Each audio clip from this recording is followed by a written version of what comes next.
പരിശുദ്ധ ഖുർആനിലെ 101-ാമത്തെ അധ്യായം. എപ്പോഴും നമ്മൾ നിസ്കാരത്തിലും അല്ലാതെയുമൊക്കെ എളുപ്പത്തിൽ പാരായണം ചെയ്യാൻ പറ്റുന്ന അധ്യായങ്ങളിൽ ഒന്നാണ് അൽ ഖാരിഅത്തു മൽ ഖാരിഅ എന്ന് തുടങ്ങുന്ന ഈ പരിശുദ്ധമായ അധ്യായം. അതിൻ്റെ ആദ്യത്തെ വചനങ്ങളിലൂടെ അല്ലാഹു തആല പറഞ്ഞു വെച്ചത് ഖിയാമത്ത് നാളാകുന്ന ഈ ഭൂമിയുടെ അവസാനം, ഈ പ്രപഞ്ചത്തിൻ്റെ അന്ത്യം, ആ മഹാസംഭവത്തിലേക്ക് അല്ലാഹു റബ്ബുൽ ആലമീൻ നമ്മുടെ എല്ലാവരുടെയും ശ്രദ്ധ ക്ഷണിച്ചുകൊണ്ടുവന്നു. അൽ ഖാരിഅത്തു മൽ ഖാരിഅ വമാ അദ്റാക മൽ ഖാരിഅ. ആ മഹാസംഭവം എന്താണ് എന്ന് പറയാൻ, അതിലേക്ക് നമ്മുടെയൊക്കെ ശ്രദ്ധ കിട്ടാൻ വേണ്ടി വീണ്ടും വീണ്ടും അതേ വചനങ്ങളെ ആവർത്തിച്ചു കൊണ്ടുവന്നു.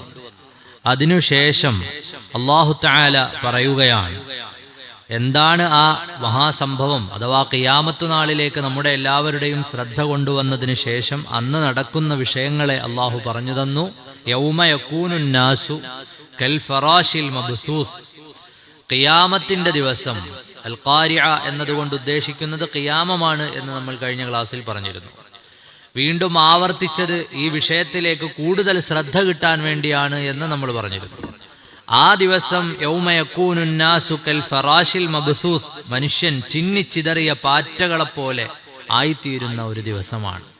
ചിന്നിച്ചിതറിയ ഇയാമ്പാറ്റകളെപ്പോലെ അല്ലെങ്കിൽ പാറ്റകളെപ്പോലെ, പ്രാണികളെപ്പോലെ മനുഷ്യനായിത്തീരുന്ന ദിവസം. വതകൂനുൽ ജിബാലു കൽ ഇഹ്നിൽ മംഫൂഷ്. ഈ ഭൂമിയിലെ പർവ്വതങ്ങളെല്ലാം, ഈ പ്രപഞ്ചത്തിലെ പർവ്വതങ്ങളെല്ലാം കടഞ്ഞെടുക്കപ്പെട്ട പഞ്ഞി പോലെ പാറിക്കളിക്കുന്ന ഒരു ദിവസം. അതായത് ഈ പ്രപഞ്ചത്തിന്റെ എല്ലാ കെട്ടുപാടുകളും വിട്ട് എല്ലാ തരത്തിലുമുള്ള നിലനിൽപ്പിനാവശ്യമായതെല്ലാം തകർന്ന് തരിപ്പണമാകുന്ന ഒരു ദിവസം. ആ മഹാസംഭവം അൽ ഖാരിഅത്തു മൽ ഖാരിഅ. അന്നത്തെ ദിവസം നടക്കുന്ന വിഷയങ്ങളെ ഒരു 2 വരിയിൽ അല്ലാഹു തആല വേഗം പറഞ്ഞതാണ്. മനുഷ്യൻ പാറ്റകളെപ്പോലെ ചിതറി ഭയവിഹ്വലനായി എന്ത് ചെയ്യണമെന്നറിയാതെ പാഞ്ഞു നടക്കുന്ന, എങ്ങോട്ടെന്നറിയാതെ ഖബറുകളിൽ നിന്ന് എഴുന്നേറ്റ് പായുന്നൊരു ദിവസം. അന്നത്തെ ദിവസം മനുഷ്യൻ പലപ്പോഴും പർവ്വതങ്ങളെപ്പോലെ ഉറച്ചവനാണെന്ന് വിചാരിക്കും. അവൻ കരുത്തിന്റെ അടയാളമായി കണ്ട ഭൂമിയിലെ പർവ്വതങ്ങളൊക്കെയും കടഞ്ഞെടുക്കപ്പെട്ട പഞ്ഞി പോലെ ആയിത്തീരുന്ന ദിവസം. അതിങ്ങനെ പാറിക്കളിക്കുന്ന, കൂട്ടിയിടിക്കുന്ന ആ മഹാസംഭവം നടക്കുന്ന ദിവസം. അതിനുശേഷം അവിടെ വരെയാണ് നമ്മൾ പറഞ്ഞു നിർത്തിയിരുന്നത്. ഫഅമ്മാ മൻ സഖുലത് മവാസീനുഹു ഫഹുവ ഫീ ഈശത്തിർ റാദിയ. 2 ആയത്തുകൾ, 6, 7 വചനങ്ങൾ. അന്നത്തെ ദിവസം ഫഅമ്മാ മൻ സഖുലത് മവാസീനുഹു, അന്നത്തെ ദിവസം ആരുടെ തുലാസിനാണോ കനമുള്ളത്, അന്നത്തെ ദിവസം ആരുടെ തുലാസിനാണോ കനമുള്ളത്, ഫഹുവ ഫീ ഈശത്തിർ റാദിയ, അവൻ സംതൃപ്തമായ ജീവിതത്തിലായിരിക്കും. അല്ലാഹു സുബ്ഹാനഹു വ തആല നന്മതിന്മകളെ തൂക്കുന്ന ദിവസം. ആ ദിവസം ആരുടെ തുലാസിനാണോ, ആരുടെ നന്മയുടെ തുലാസിനാണോ കനം കൂടിയിട്ടുള്ളത്, തൂക്കം കൂടിയിട്ടുള്ളത്, ഫഹുവ ഫീ ഈശത്തിർ റാദിയ, അല്ലാഹു സുബ്ഹാനഹു വ തആല അവന് സംതൃപ്തമായ ഒരു ജീവിതം നൽകും. അല്ലാഹുവിന്റെ പരിശുദ്ധമായ കലാം പറയുകയാണ്. അവിടെ നമുക്ക് ചിന്തിക്കാനുള്ളതാണ്. ഒരാളുടെ അമൽ തൂക്കുന്ന സമയത്ത്, ഒരാളുടെ അമലിനെ അല്ലാഹു സുബ്ഹാനഹു വ തആല തുലാസിൽ വെക്കുന്ന സമയത്ത് പല കാരണങ്ങളെ അല്ലാഹു തആല പരിഗണിക്കും. അവന്റെ ഈമാനും അതിൻ്റെ ആത്മാർത്ഥതയും അവന്റെ ഉള്ളിലിരിപ്പും ഇതെല്ലാം പരിഗണിച്ചുകൊണ്ടാണ് ഓരോ അമലിനും ഓരോ മനുഷ്യനും അല്ലാഹു തആല പ്രതിഫലം നൽകുക, അവന്റെ സാഹചര്യങ്ങളുമെല്ലാം. ആ കൂട്ടത്തിൽ സയ്യിദുനാ റസൂലുള്ളാഹി സ്വല്ലല്ലാഹു അലൈഹി വസല്ലം അന്നത്തെ ദിവസം അല്ലാഹു തആല നമ്മുടെ അമലുകൾക്കൊക്കെ കനം കൂടുന്ന അമലുകളുടെ പട്ടികയിൽ നമ്മുടെ അമലിനെ അല്ലാഹു ഉൾപ്പെടുത്തി തരുമാറാകട്ടെ. ഏത് അമല് ചെയ്യുമ്പോഴും നമ്മൾ ചിന്തിക്കേണ്ട ഒരു വിഷയം കൂടിയാണ്. ഇത് നാളെ പരലോകത്ത് എൻ്റെ നന്മയുടെ തുലാസിൽ തൂക്കാനുള്ള അമലാണ്, അതിനുവേണ്ടിയുള്ള അമലാണ്. അതുകൊണ്ട് തന്നെ എൻ്റെ മനസ്സും ശരീരവും എല്ലാം ഇതിൽ ആത്മാർത്ഥമായി ഇടപെട്ടിരിക്കണം. ഏത് അമൽ, അത് വെറുതെ കാണിക്കാൻ വേണ്ടി അല്ലെങ്കിൽ ഒരു സമയം പോക്കിന് വേണ്ടി ചെയ്തതല്ല.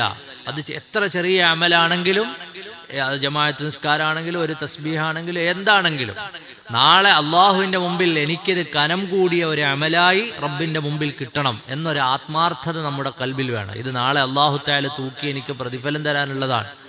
അപ്പോൾ ഒരു മനുഷ്യന്റെ ആത്മാർത്ഥത, ഒരു മനുഷ്യന്റെ കൽബിലുള്ള ഈമാൻ, ഇവയെല്ലാം അല്ലാഹു തആല ആ സമയത്ത് പരിഗണിക്കും. അയാളെ അല്ലാഹു തആല പ്രത്യേകം ഒരാളെ കാണിക്കാൻ വേണ്ടി ചെയ്തതല്ല, നാളെ മഹ്ശറയിൽ വരുന്നതിൽ ഒരുപാട് ആളുകൾ വരുമെന്നാണ് ഈ ആയത്ത് വിശദീകരിക്കുമ്പോൾ. പോയാൽ വേറൊരു ഭാഗത്തേക്ക് അത് പോകും. മഹ്ശറയിൽ ഒരുപാട് ആളുകൾ വരും. പലരുടെ കയ്യിലും അമലൊക്കെ ഉണ്ടാവും. പക്ഷെ തൂക്കുമ്പോൾ അല്ലാഹു തആലയുടെ മുന്നിലെത്തുമ്പോൾ ആ അമലിനൊരു ക്വാളിറ്റി ഉണ്ടാവില്ല. ആ അമലിനൊരു ക്വാളിറ്റിയും ഉണ്ടാവില്ല. ഒരു ദിവസം തന്നെ 100 റക്അത്ത് നിസ്കരിച്ച ആളൊക്കെ ഉണ്ടാവും. പക്ഷെ അത് അള്ളാഹുവിന്റെ മുമ്പിൽ തുലാസിലെത്തുന്ന സമയത്ത് നിസ്കരിച്ചപ്പോൾ പല സ്ഥലത്ത് പല ചിന്തകളിലാണ്. അതിനർത്ഥം പല ചിന്തയിലായാൽ നിസ്കാരം ശരിയാവില്ല എന്നൊന്നുമല്ല. മറിച്ച് അവന്റെ ഹൃദയ സാന്നിധ്യമില്ല, അല്ലെങ്കിൽ ആത്മാർത്ഥതയില്ല, അല്ലെങ്കിൽ വേറൊരാളെ കാണിക്കാൻ വേണ്ടിയിട്ടാണ്, അല്ലെങ്കിൽ നേരം പോക്കിനാണ്. ഏതോ പലതരത്തിൽ അവന്റെ അമലുകൾ നഷ്ടപ്പെടും. സയ്യിദുനാ റസൂലുള്ളാഹി സ്വല്ലല്ലാഹു അലൈഹി വസല്ലം തങ്ങളിൽ നിന്നൊരു ഹദീസ് കാണാം. ഒരു മനുഷ്യൻ മഹ്ശറയിൽ വരുന്നത് കാണുമ്പോൾ ആളുകളൊക്കെ പറയും, പടച്ചവനെ ഇവന്റെ കയ്യിൽ എത്രയാണ് ഈ അമലുള്ളത് എന്ന്. എത്ര അമലും കൊണ്ടാണ് ഇവൻ വരുന്നത്. പക്ഷേ അവിടെ വെച്ച് അവന്റെ അമലുകളെല്ലാം അല്ലാഹു തആല ധൂളികളാക്കി കളയുന്ന ഒരു രംഗമുണ്ടെന്ന് സയ്യിദുനാ റസൂലുള്ളാഹി സ്വല്ലല്ലാഹു അലൈഹി വസല്ലം. അതിന് കാരണം പറഞ്ഞത് അവന്റെ വർത്തമാനാണ്. അവന്റെ നാവ് അവനെ ചതിച്ചു കളഞ്ഞു എന്നാണ്. ഒരുപാട് അമല് ചെയ്തു, പുറത്തേക്ക് ഇറങ്ങിയിട്ട് ആ അമല് പൊളിച്ചു കളയുന്ന പ്രവർത്തനം ചെയ്തു. എന്നാലോ ഈ ചെയ്തതിനൊന്നും നാളെ പരലോകത്തൊരു ഉപകാരമില്ലാത്ത അവസ്ഥ വരും. നമ്മുടെ അമലുകൾ മറ്റുള്ള ആളുകൾ പങ്കിട്ടെടുക്കുന്ന അവസ്ഥ വരും. അല്ലാഹു തആല അതിനെ തൊട്ടൊക്കെ നമ്മെ കാത്തുരക്ഷിക്കുമാറാകട്ടെ. ഈ ആയത്ത് പറഞ്ഞതുകൊണ്ടൊരു ഹദീസ്, 1-2 ഹദീസുകൾ മാത്രം അതിന്റെ കൂടെ വെക്കുന്നു.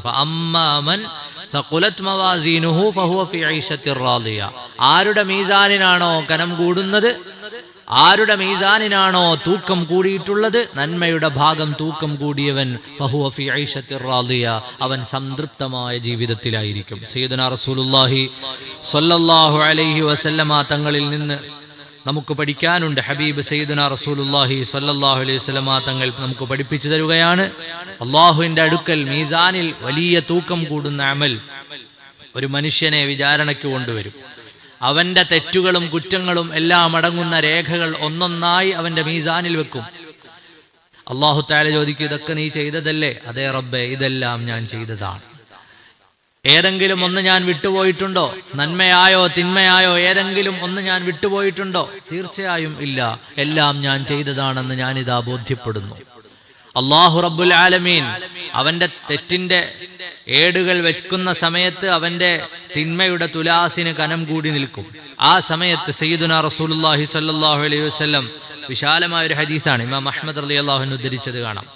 അല്ലാഹു തആല പറയും, നിനക്ക് തരാൻ ഒരു നന്മ കൂടിയുണ്ട്, നിനക്ക് തരാൻ ഒരു നന്മ കൂടിയുണ്ട്. ഏതാണ് ആ നന്മ? ഇത്രയേറെ 99-ലധികം വരുന്ന തെറ്റുകളുടെ ഏടുകൾ ഒരു ഭാഗത്ത് കനം കൂടി നിൽക്കുന്നു. ഇനിയിപ്പോ ഒരു നന്മ ഇപ്പുറത്ത് വെച്ചാൽ ആ നന്മ കൊണ്ട് എൻ്റെ തുലാസിന് ഭാരം കൂടുമോ എന്ന് മനുഷ്യൻ ആശങ്കപ്പെട്ടു നിൽക്കുന്ന സമയത്ത് അല്ലാഹു തആല അവൻ ഒരു നന്മയുടെ പ്രതിഫലം കൂടി നൽകും. ആ നന്മ അവന്റെ ഖൽബിലുള്ള ഷഹാദത്താണ്. അഷ്ഹദു അല്ലാ ഇലാഹ ഇല്ലല്ലാഹ് വ അഷ്ഹദു അന്ന മുഹമ്മദർ റസൂലുള്ളാഹ് എന്ന അവന്റെ ഈമാൻ, അവന്റെ വിശ്വാസം അല്ലാഹു ഒരു ഭാഗത്തേക്ക് വെക്കുമ്പോൾ അവന്റെ സകല തെറ്റുകളും ആ നന്മയുടെ തുലാസിലേക്ക് ഷഹാദത്ത് അങ്ങോട്ട് വെക്കുന്ന സമയത്ത്, ലാ ഇലാഹ ഇല്ലല്ലാഹ് അങ്ങോട്ട് വെക്കുന്ന സമയത്ത് അവന്റെ മുഴുവൻ തെറ്റുകളുടെയും മുഴുവൻ തിന്മകളുടെയും ഏടുകൾ കൊണ്ട് കനം തൂങ്ങി നിൽക്കുന്ന അവന്റെ തിന്മയുടെ തുലാസ് അത് മേലോട്ടങ്ങ് പൊങ്ങും. ഭാരം കൂടിയിട്ട് ഷഹാദത്ത് കൊണ്ട് അവന്റെ നന്മയുടെ തട്ട് താഴ്ന്നു നിൽക്കും. അല്ലാഹു ഖാലിസായി നിഷ്കളങ്കമായി അഷ്ഹദു അല്ലാ ഇലാഹ ഇല്ലല്ലാഹ് എന്ന് വിശ്വസിക്കാൻ, അഷ്ഹദു അന്ന മുഹമ്മദുർ റസൂലുള്ളാഹ് എന്ന് വിശ്വസിക്കാൻ അല്ലാഹു തൗഫീഖ് നൽകുമാറാകട്ടെ. അപ്പൊ ഷഹാദത്ത്, അതുപോലെ ലാ ഇലാഹ ഇല്ലല്ലാഹ് എന്ന അമൽ, ലോകത്തുള്ള സകല ദുർഭാഗത്തും മറുഭാഗത്ത് ലാ ഇലാഹ ഇല്ലല്ലാഹും വെച്ചാൽ ലാ ഇലാഹ ഇല്ലല്ലാഹ് എന്നതിന് തൂക്കം കൂടും. അതുകൊണ്ടൊക്കെയാണ് നമ്മളെ മുൻഗാമികൾ മരിച്ചുപോയ വീട്ടിൽ ആത്മാർത്ഥമായി 70,000 തഹ്ലീൽ ചൊല്ലി ദ്വാരന്നിരുന്നത്. മരിച്ചുപോയ വാപ്പയ്ക്കും ഉമ്മയ്ക്കും ഒക്കെ വേണ്ടി തഹ്ലീൽ ചൊല്ലി ദ്വാരക്കാനുള്ള കാരണം എന്താ? ഇവരെന്തെല്ലാം തെറ്റുകളൊക്കെ ചെയ്തിട്ടുണ്ടെങ്കിലും ഇതിന് ഒരുപാട് പ്രതിഫലമുള്ള അമലാണത്. ആ കൂട്ടത്തിൽ ഒരു ലാ ഇലാഹ ഇല്ലല്ലാഹയുടെ പ്രതിഫലമാണ്. സകലതിനെയും പൊറുപ്പിച്ചു കളയുന്ന, സകല തിന്മകളെക്കാളും കനം കൂടുന്ന അമലാണ് ലാ ഇലാഹ ഇല്ലല്ലാഹ് സയ്യിദുനാ റസൂലുള്ളാഹി സ്വല്ലല്ലാഹു അലൈഹി വസല്ലം. അപ്പോൾ ഒന്ന് ഷഹാദത്ത്, ലാ ഇലാഹ ഇല്ലല്ലാഹ് എന്നുള്ളത് നന്മയുടെ തുലാസിൽ നമുക്ക് തൂക്കം കൂടുതൽ കിട്ടുന്ന അമലാണ്. സയ്യിദുനാ റസൂലുള്ളാഹി സ്വല്ലല്ലാഹു അലൈഹി വസല്ലം തങ്ങൾ പറഞ്ഞു തരുന്ന തസ്ബീഹ് വത്തഹ്മീദ് വത്തക്ബീർ വത്തഹ്ലീൽ, ഇതെല്ലാം സയ്യിദുനാ റസൂലുള്ളാഹി സ്വല്ലല്ലാഹു അലൈഹി വസല്ലം തങ്ങൾ പറഞ്ഞ ഹദീസ് കഴിഞ്ഞ ആഴ്ചയിൽ നമ്മൾ പറഞ്ഞു. കലിമത്താനി ഖഫീഫത്താനി അലൽ ലിസാൻ, ثقيلتان في الميزان حبيبتان إلى الرحمن سبحان الله وبحمده سبحان الله العظيم. ആ ഹദീസ് പറയാൻ വേണ്ടി 3 പ്രയോഗങ്ങൾ സയ്യിദുനാ റസൂലുള്ളാഹി സ്വല്ലല്ലാഹു അലൈഹി വസല്ലം തങ്ങൾ പറഞ്ഞു. വളരെ നേർത്ത 2 വാക്കുകൾ, കലിമത്താനി ഖഫീഫത്താനി അലൽ ലിസാൻ, പറയാൻ വളരെ എളുപ്പമുള്ള 2 വാക്കുകൾ. സഖീലത്താനി ഫിൽ മീസാൻ, മീസാനിൽ വെച്ചാൽ കനം കൂടിയ 2 വാക്കുകൾ. ഹബീബത്താനി ഇലർ റഹ്മാൻ, അല്ലാഹുവിന് പ്രിയപ്പെട്ടതായ 2 വാക്കുകൾ. അതാണ് സുബ്ഹാനല്ലാഹി വബിഹംദിഹി സുബ്ഹാനല്ലാഹിൽ അസീം എന്ന് ഹബീബ് സയ്യിദുനാ മുഹമ്മദുർ റസൂലുള്ളാഹി സ്വല്ലല്ലാഹു അലൈഹി വസല്ലം. അപ്പോൾ സുബ്ഹാനല്ലാഹി വബിഹംദിഹി എന്നുള്ളതിനെ അധികരിപ്പിക്കുക. മഹദിയായ ജുവൈരിയ റളിയല്ലാഹു അൻഹയിൽ നിന്ന് ഉദ്ധരിക്കുന്നത് കാണാം. അല്ലാഹുവിന്റെ റസൂൽ സ്വല്ലല്ലാഹു അലൈഹി വസല്ലം തങ്ങൾ അതിരാവിലെ പള്ളിയിലേക്ക് പോയി. ആ സമയത്ത് മഹദി അവർകൾ അവിടെ തന്നെ ഇരിക്കുകയായിരുന്നു. ഹബീബായ നബി സല്ലല്ലാഹു അലൈഹി വസല്ലം തങ്ങൾ പള്ളിയിലെ നിസ്കാരങ്ങളും മറ്റുമൊക്കെ കഴിഞ്ഞ് തിരിച്ചു വരുമ്പോഴും ജുവൈരി റളിയല്ലാഹു അൻഹു അവിടെ ഇരിക്കുകയാണ്. ഉടനെ അല്ലാഹുവിന്റെ റസൂൽ ചോദിച്ചു, നിങ്ങൾ ഇവിടെ ഇരിക്കുകയായിരുന്നോ? അതെ, ഞാൻ ഇവിടെ ഇബാദത്തിലായിരിക്കുകയാണ്. ഹബീബായ നബി സല്ലല്ലാഹു അലൈഹി വസല്ലം തങ്ങൾ പറഞ്ഞു, ഇത്ര സുദീർഘമായി ചെയ്യുന്ന ഇബാദത്തുകൾക്ക് തുല്യമായ ഒരു അമൽ ഞാൻ പഠിപ്പിച്ചു തരട്ടെ. നാളെ നിങ്ങളുടെ മീസാനിൽ വലിയ കനം കിട്ടുന്ന ഒരു അമൽ ഹബീബ് സയ്യിദുനാ മുഹമ്മദ് റസൂലുള്ളാഹി സ്വല്ലല്ലാഹു അലൈഹി വസല്ലം തങ്ങൾ പറഞ്ഞു, 4 വാക്യങ്ങൾ 3 തവണ ചൊല്ലുക.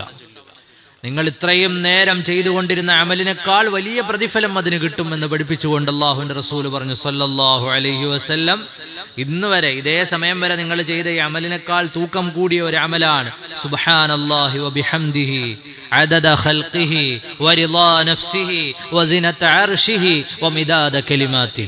നമ്മളൊക്കെ ഇന്റർനെറ്റിൽ നോക്കിയാൽ, നെറ്റിൽ ജസ്റ്റ് ഒന്ന് അടിച്ചു നോക്കിയാൽ ദുആ കിട്ടും. സുബ്ഹാനല്ലാഹി വബിഹംദിഹി അദദ ഖൽഖിഹി വറിളാ നഫ്സിഹി വസിനത അർശിഹി വമിദാദ കലിമാതി. ഇമാം മുസ്ലിം റളിയല്ലാഹു അൻഹു ഉദ്ധരിച്ച ഹദീസാണ്. ഇങ്ങനെ ധാരാളം ഹദീസുകൾ. ഓരോ നിസ്കാരങ്ങൾക്കും ശേഷമുള്ള ദിക്റുകളെ ഒരാൾ പരിപാലിക്കുക. സുബ്ഹാനല്ലാഹ് വൽഹംദുലില്ലാഹ് അല്ലാഹു അക്ബർ. നാളെ നിങ്ങൾക്ക് മീസാനിൽ അത് കനം കൂടിയ അമലാണെന്ന് സയ്യിദുനാ റസൂലുള്ളാഹി സ്വല്ലല്ലാഹു അലൈഹി വസല്ലം ഇമാം അഹ്മദ് റളിയല്ലാഹു അൻഹു ഉദ്ധരിച്ച ഹദീസാണ്.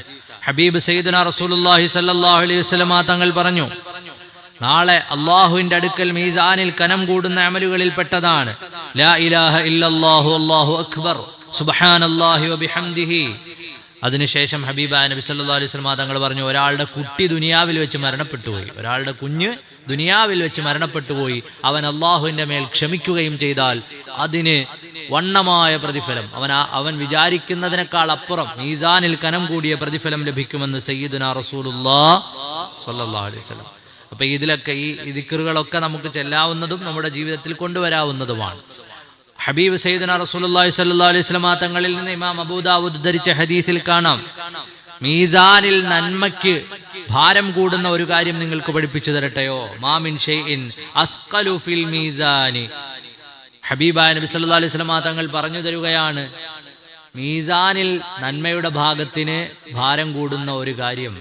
ഇത്രയും നേരം പറഞ്ഞ ദിക്റുകളെ കുറിച്ചാണ്. ഈ ഹദീസ് പറയുന്നത് മനുഷ്യന്റെ സ്വൽസ്വഭാവം നാളെ മീസാനിൽ അവന് മുതൽക്കൂട്ടാണെന്ന് സയ്യിദുനാ റസൂലുള്ളാഹി സ്വല്ലല്ലാഹു അലൈഹി വസല്ലം. ഹുസ്നുൽ ഖുൽഖ്, നല്ല സ്വഭാവം ആർക്കുണ്ടോ നാളെ മീസാനിൽ അവനത് മുതൽക്കൂട്ടാണ്. അള്ളാഹു നമ്മുടെയൊക്കെ സ്വഭാവം നന്നാക്കി തരുമാറാകട്ടെ. അപ്പൊ നല്ല സ്വഭാവമുള്ള ആളുകളാവുക എന്നുള്ളത് മീസാനിൽ കനം കൂടാനുള്ള കാരണമാണ്. ഏതെല്ലാം സൽസ്വഭാവങ്ങളുണ്ട്, അള്ളാഹു ഇതിന്റെയൊക്കെ ബറക്കത്ത് കൊണ്ട് നമ്മുടെ എല്ലാ മോശ സ്വഭാവങ്ങളും മാറ്റി തരുമാറാകട്ടെ. അപ്പൊ നല്ല സ്വഭാവം ദുനിയാവിൽ ഉണ്ടാവുക എന്നുള്ള ദുനിയാവ് വിജയിക്കാനുള്ള കാര്യമല്ല, നാളെ ആഖിറം വിജയിക്കാൻ ഹബീബായ നബി തങ്ങൾ പറയാണ്, മീസാനിൽ കനം കൂടും ഒരു സൽസ്വഭാവിയായ മനുഷ്യനാണെങ്കിൽ. അവന്റെ സൽസ്വഭാവം കൊണ്ട് അവന്റെ മീസാൻ അല്ലാഹു തആല മീസാനിൽ നന്മയ്ക്ക് കനം കൂട്ടി നൽകുമെന്ന് സയ്യിദുനാ റസൂലുള്ളാഹി സ്വല്ലല്ലാഹു അലൈഹി വസല്ലം. ഹബീബ് സയ്യിദുനാ റസൂലുള്ളാഹി സ്വല്ലല്ലാഹു അലൈഹി വസല്ലം തങ്ങൾ പറഞ്ഞു, ജനാസയെ പിന്തുടരുന്നയാൾ ആ പിന്തുടരുന്നത് കൊണ്ട് അവന്റെ മീസാനിൽ പ്രതിഫലമേറും. കാരണം അവൻ അതിലൂടെ കിട്ടുന്നത് 2 മലയോളം പ്രതിഫലമെന്ന് സയ്യിദുനാ റസൂലുള്ളാഹി സ്വല്ലല്ലാഹു അലൈഹി വസല്ലം. ഒരാള് മയ്യിത്തിന്റെ എല്ലാ ചടങ്ങുകളിലും പങ്കെടുത്തു, അയാൾക്ക് 2 മലയോളം പ്രതിഫലം കിട്ടും. നിസ്കാരത്തിൽ മാത്രം പങ്കെടുത്തു, അയാൾക്കും 1 മലയുടെ പ്രതിഫലം കിട്ടും. അപ്പൊ സ്വഹാബത്ത് ചോദിച്ചു, ചെറിയ മല അല്ല, ഉഹദ് മലയോളം പ്രതിഫലം ഉണ്ടെന്നാണ്. 2 ഉഹദ് മലയോളം പ്രതിഫലമാണ് മയ്യിത്ത് നിസ്കാരത്തിൽ പങ്കെടുക്കുന്ന, മയ്യിത്തിന്റെ അനുബന്ധ കാര്യങ്ങളിൽ പങ്കെടുക്കുന്ന ആളുകൾക്ക് കിട്ടുന്നത്. അനുബന്ധ കാര്യങ്ങൾ എന്ന് പറഞ്ഞാൽ അറ്റ്ലീസ്റ്റ് തസ്ബീത്ത് വരെയെങ്കിലും നമ്മൾ എന്ത് ചെയ്യാം? പള്ളിയത്ത് മയ്യത്ത് മറമാടുന്ന സമയത്ത് പലപ്പോഴും എന്ത് ചെയ്യും? നിസ്കാരം കഴിഞ്ഞിറങ്ങിയിട്ട് ചായ വെള്ളമൊക്കെ ഉള്ളത് കുടിച്ചിട്ട് പോകും. എന്തിനാണ് ഈ ചായ വെള്ളമൊക്കെ തയ്യാറാക്കുന്നത്? തസ്ബീത്തൊക്കെ ചൊല്ലി കുഴഞ്ഞു വരുന്ന ആളിന് കുടിക്കാനാണ് ചായ. തസ്ബീത്തൊക്കെ ചൊല്ലി കുഴഞ്ഞ് ഈ മയ്യത്തിന് വേണ്ടിയിട്ട് അല്ലാഹുമ്മ സബ്ബിത്ഹു ഇൻദ സുആലിനൊക്കെ ചൊല്ലി കുഴഞ്ഞു വരുന്ന ആളിന് കുടിക്കാനാണ് ചായം വെള്ളമൊക്കെ വെച്ചിരിക്കുന്നത്. അതാണ് മർമ്മപ്രധാനം. അല്ലാതെ വരുന്നവർ കുടിച്ചതുകൊണ്ട് പ്രത്യേകിച്ച് പ്രശ്നമൊന്നുമില്ല. എന്നാലും അതിന്റെ മർമ്മം അങ്ങനെയാണ്. ഈ കഷ്ടപ്പെട്ട് ഇത്രയും ഒച്ചത്തിലൊക്കെ ചെല്ലിയിട്ട് വരുന്ന ആളിന് കുടിക്കാനാണ്. അതിപ്പോ നേരത്തെ തന്നെ നമ്മളെന്ത് ഇറങ്ങിയ ഉടനെ ആദ്യം അത് പഴവും ചായ കുടിച്ചിട്ട് ചില ആളുകൾ പോയി കളയും. ചിലര് തസ്ബീത്ത് ചെല്ലുന്ന സമയത്ത് മാറി എന്ന് വർത്താനം പറയും, അവിടെ ഇവിടെയൊക്കെ നിൽക്കും. പക്ഷേ നഷ്ടപ്പെടുന്ന കൂലി എത്രയാണ്? ഒരു മലയോളം പ്രതിഫലം. അള്ളാഹു നമുക്കതൊക്കെ ചെയ്യാൻ തൗഫീഖ് നൽകുമാറാകട്ടെ. അപ്പം മലയോളം പ്രതിഫലം നാളെ നമ്മുടെ മീസാനിന്റെ തുലാസിൽ അള്ളാഹു തആല നൽകും. അങ്ങനെ പറഞ്ഞാൽ ധാരാളം ഹദീസുകൾ. അപ്പൊ ഈ അമലൊക്കെ നമ്മുടെ ജീവിതത്തിൽ ചെയ്യാൻ പറ്റുന്നതായതുകൊണ്ടാണ് ഈ ഹദീസുകളൊക്കെയും പറഞ്ഞത്. വിശാലമായി പറയേണ്ട ഒരു വിഷയമാണ്. ഫഅമ്മാ മൻ സഖുലതു മവാസീനുഹു, ഒരാളിന്റെ നന്മയുടെ തുലാസിൽ ഖനം കൂടിയാൽ ഫഹുവ ഫീ ഐശത്തിർ റാദിയ, അവന് അള്ളാഹു തആല സംതൃപ്തമായ ജീവിതം നൽകും. വളരെ ചിന്തിക്കേണ്ട ഒരു വചനമാണ്. ദുനിയാവിലെ നമ്മുടെ ജീവിതത്തിൽ നമ്മൾ ആരെങ്കിലും തൃപ്തരാണോ? ദുനിയാവിലെ മനുഷ്യനെ ആലോചിച്ച് നോക്കൂ. ഒരുപാട് സമ്പത്തുണ്ട മനുഷ്യൻ പോലും ദുനിയാവിൽ ചിലപ്പോൾ ജീവിതത്തിൽ ഒരു തൃപ്തി ഉണ്ടാവില്ല. നല്ല ജോലിയുള്ള മനുഷ്യനെ ആഗ്രഹിക്കുക, ഇതിനേക്കാളും നല്ലൊരു ജോലി കിട്ടണം. ഒരു നല്ല വീടുള്ള മനുഷ്യനെ ആഗ്രഹിക്കുക, ഇതിനേക്കാൾ നല്ല ഒരു വീട് വേണം. നല്ല വാഹനമുള്ള ഒരാൾ ചിന്തിക്കുക, ഇതിനേക്കാൾ നല്ല ഒരു വാഹനം ഉണ്ടാവും. പൈസ കിട്ടിയ ഒരാൾ ചിന്തിക്കുക, ഇതിനേക്കാൾ കൂടുതൽ കിട്ടണം. ഇതല്ലേ മനുഷ്യന്റെ ദുനിയാവിലെ ജീവിതം. അതെന്തല്ല വഹുവ ഫീ ഐശത്തിർ റാദിയ അല്ല, എന്നാൽ സ്വർഗത്തിലെ ജീവിതം. അതാണ് ഈ ആയത്തിൽ ചിന്തിക്കാനുള്ള ഒരു ഭാഗം. വഹുവ ഫീ ഐശത്തിർ റാദിയ, അവന് തൃപ്തിയായ ജീവിതമാണ് സ്വർഗത്തിലുണ്ടാവുക. അവന് തൃപ്തിയ, ഇനി ഒന്നും ചോദിക്കാനില്ല, അതിന്റെ അറ്റം അപ്പുറത്തില്ല. ഇനി ഒരു സൗകര്യം ചോദിക്കാനില്ല, ഇനി അത് കിട്ടിയിരുന്നെങ്കിൽ എന്ന് ആഗ്രഹിക്കാനില്ല. ഫഹുവ ഫീ ഐശത്തിർ റാദിയ. അല്ലാഹു അത് നമുക്കൊക്കെ നൽകി അനുഗ്രഹം ചെയ്യുമാറാകട്ടെ. ദുനിയാവിലെ ജീവിതം മനുഷ്യൻ എങ്ങനെയായാലും ഒരിക്കലും തൃപ്തിയാവൂല. മനുഷ്യന് രോഗം, നമ്മുടെ ആരോഗ്യം, നമ്മുടെ ഓരോ വിഷയങ്ങളും നമ്മളെടുത്ത് പരിശോധിച്ച് നോക്കും. ദുനിയാവിൽ മനുഷ്യന് തൃപ്തി വരൂല. ഇനി വേണം, അധികം വേണം, അധികം വേണം എന്ന് ചിന്തിക്കുന്നതല്ലാതെ മനുഷ്യന് തൃപ്തി ഉണ്ടാവുകയില്ല. എന്നാൽ നാളെ പരലോകത്ത് അല്ലാഹു തആല നൽകുന്ന പ്രതിഫലം, നന്മയുടെ തുലാസിൽ ആരുടെയെല്ലാം അമലുകൾ കനം തൂങ്ങിയോ അവർക്കെല്ലാം ഫഹുവ ഫീ ഐശത്തിർ റാദിയ, അല്ലാഹു തആല സംതൃപ്തമായ ജീവിതം നൽകും. ഇനി സൂറത്ത് പറഞ്ഞു നിർത്തണം എന്ന് വിചാരിച്ചതാണ്, അവസാനിപ്പിക്കുന്നു. 2 മിനിറ്റ് കൂടി. വഅമ്മാ മൻ ഖഫ്ഫത് മവാസീനുഹു ഫഉമ്മുഹു ഹാവിയ, ഏതൊരാളുടെ തുലാസിലാണോ തൂക്കം കുറഞ്ഞു പോയത്, നന്മ കുറഞ്ഞു പോയത്, അല്ലെങ്കിൽ നന്മ നഷ്ടപ്പെട്ടു പോയത്, അള്ളാഹുവിന്റെ മുമ്പിൽ നന്മയും തിന്മയും തൂക്കിയ സമയത്ത് തുലാസ് തിന്മയുടേത് തട്ട് തൂങ്ങിപ്പോയത് ആരുണ്ടോ, ഫഉമ്മുഹു ഹാവിയ, അവന്റെ സങ്കേതം ഹാവിയായിരിക്കും. സങ്കേതം ഫഉമ്മുഹു എന്നാണ് ആ പ്രയോഗം. ഫഉമ്മുഹു, ഉമ്മയാണ്, അവന്റെ ഉമ്മ ഹാവിയായിരിക്കും. എന്ന് വെച്ചാൽ ഒരു കുഞ്ഞിനെ സംബന്ധിച്ചിടത്തോളം മാതാവിന്റെ മടിത്തട്ട് എത്രത്തോളം സുരക്ഷിതമാണോ അതുപോലെ മാതാവിന്റെ മടിത്തട്ട് അവന്റെ അഭയമാകുന്നത് പോലെ ഈ തുലാസിൽ കനം കുറഞ്ഞു പോയ ആളുണ്ടാവുമല്ലോ, ആ ആളിന്റെ സങ്കേതം അത് നരകമായിരിക്കും. എന്നിട്ട് ഖുർആന്റെ ചോദ്യം, വമാ അദ്റാക മാഹിയ, ഹാവിയ എന്ന് പറഞ്ഞല്ലോ, അതെന്താണെന്നറിയുമോ? വമാ അദ്റാക മാഹിയ, അതെന്താണെന്നറിയുമോ നബിയെ? ഈ ഹാവിയ എന്നുള്ള പ്രയോഗം എന്താണെന്നറിയുമോ? നാറുൻ ഹാമിയ, അത് ചൂടേറിയ നരകമാണെന്ന് ഖുർആൻ. അള്ളാഹു നമ്മെ കാത്തുരക്ഷിക്കുമാറാകട്ടെ. നരകത്തിലെ ഒരു ഗർത്തമാണെന്നും നരകത്തിന്റെ ഒരു വാതിലിലൂടെ കടക്കുമ്പോൾ ലഭിക്കുന്ന, നരകത്തിന് പല പേരുകൾ ഖുർആൻ പറഞ്ഞിട്ടുണ്ട്. സഖർ, ലളാ, പലതരത്തിലുള്ള നരകമുണ്ട്. ആ നരകത്തിന്റെ ഒരു ഭാഗമാണ് ഹാവിയ എന്നും. അങ്ങനെയല്ല, നരകത്തിൽ പല ഗർത്തങ്ങളും ഉണ്ട്, അതിലെ ഒരു ഗർത്തമാണ് ഹാവിയ എന്നും മഹാന്മാരായ ഖുർആൻ വ്യാഖ്യാതാക്കൾ പറഞ്ഞതായി കാണാം. അപ്പോൾ അവന്റെ സങ്കേതം ഉമ്മുഹു ഹാവിയ. എന്നിട്ട് ചോദിക്കാണ്, ഈ ഹാവിയ എന്താണെന്നറിയുമോ? വമാ അദ്റാക മാഹിയ, എന്താണ് ഈ ഹാവിയ എന്നറിയോ നബിയെ? നാറുൻ ഹാമിയ, ചൂടേറിയ, നമ്മൾ വിചാരിക്കുന്ന ചൂടല്ല നരകത്തിന്റെ ചൂട്, ചൂടേറിയ നരകമാണ് അവന് ലഭിക്കാനുള്ളത്. അപ്പോൾ എപ്പോഴും നന്മയുടെ തുലാസ് മുന്നിൽ നിൽക്കാൻ, നന്മയുടെ തുലാസിൽ കൂടുതൽ തൂക്കം ലഭിക്കാൻ വേണ്ടി നമ്മളൊക്കെയും പ്രവർത്തിക്കുകയും അമല് ചെയ്യുകയും ഒക്കെ വേണം. അള്ളാഹു നമ്മുടെ നന്മയുടെ തുലാസ് കനം കൂടിയ മുഅ്മിനീങ്ങളിൽ നമ്മെ ഉൾപ്പെടുത്തി തരുമാറാകട്ടെ. മഹാന്മാരായ മുഫസ്സിറുകൾ രേഖപ്പെടുത്തുന്നത് കാണാം, അൽ ഖാരിഅ എന്ന സൂറത്ത് പാരായണം ചെയ്യുന്നയാളിന് അള്ളാഹു നാളെ നന്മയുടെ തുലാസിൽ ഭാരമേറ്റി നൽകുമെന്ന് മഹാന്മാരായ മുഫസ്സിറുകൾ രേഖപ്പെടുത്തിയിട്ടുണ്ട്. അള്ളാഹു അതിൻ്റെ ബറക്കത്തുകൊണ്ട്, നമ്മൾ ഈ സൂറത്ത് പഠിച്ചതിൻ്റെ ബറക്കത്തുകൊണ്ട്, പാരായണം ചെയ്തതിൻ്റെ ബറക്കത്തുകൊണ്ട് അള്ളാഹു നമ്മുടെ നന്മയുടെ തുലാസ് ഭാരമേറിയതാക്കി നൽകുമാറാകട്ടെ. പടച്ചവനെ, ഞങ്ങളെ നീ സ്വീകരിക്കണേ അള്ളാഹുവെ, സുബഹി നിസ്കാരം കഴിഞ്ഞ് നിന്റെ പള്ളിയിൽ റബ്ബേ ഞങ്ങൾ ഒരുമിച്ചുകൂടി നിന്റെ പരിശുദ്ധമായ ഖുർആനിൽ നിന്ന് ഞങ്ങൾ പാരായണം ചെയ്തതും പറഞ്ഞതും എല്ലാം നീ കബൂൽ ചെയ്യണേ നാളെ ഞങ്ങളുടെ നന്മയുടെ തട്ട് ഭാരമേറിയ തട്ടാകാൻ ഇത് കാരണമാകണേ പടച്ചവനെ, ഞങ്ങളെ ഒരാളെയും, ഞങ്ങളുടെ മക്കളെയോ ഞങ്ങളുടെ മാതാപിതാക്കളെയോ ഞങ്ങളുടെ സഹോദരങ്ങൾ, ഞങ്ങളോട് ബന്ധപ്പെട്ടവർ, ഞങ്ങൾ ആരെല്ലാമായി കടപ്പെട്ടിട്ടുണ്ടോ ഒരാളെയും പടച്ചവനെ നരകത്തിലേക്ക് നീടല്ല ചൂടേറിയ നരകത്തെ തൊട്ട് ഞങ്ങളെ നീ കാക്കണേ ഈ സൂറത്തിന്റെ ബറക്കത്ത് കൊണ്ട് ഞങ്ങളെ നീ നന്നാക്കി തരണേ നീ പൊരുത്തപ്പെട്ടവരാക്കണേ നന്മയ്ക്ക് കനം കൂടുന്ന മുഅ്മിനീങ്ങളാക്കണേ അല്ലാഹുവേ, ഒരുപാട് സൽക്കർമ്മം ചെയ്യാൻ ഞങ്ങൾക്ക് തൗഫീഖ് നൽകണേ ദുനിയാവിൽ നിന്നൊരുപാട് സൽക്കർമ്മങ്ങൾ ചെയ്ത് നാളെ നിന്റെ മുമ്പിലെത്തുമ്പോൾ